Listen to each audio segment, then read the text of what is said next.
ముఖ్యంగా గత నెల నుంచి అయితే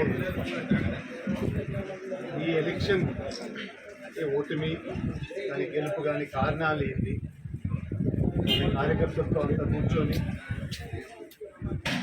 ఏ విధంగా నష్టం జరిగింది, అదే కాకుండా ఏ విధంగా ముందుకు పోవాలి కూడా. మన పార్టీ దాదాపు ఇంకా 40% ఇన్ని పార్టీలు కూటమి అయిన తర్వాత ఇన్ని రకాలుగా ఆశలు చూపించినారు.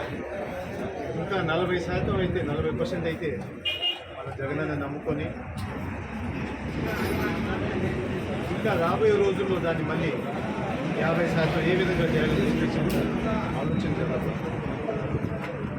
ఈ లోపల మీ అందరికీ భరోసా ఏంటంటే సొంతూరు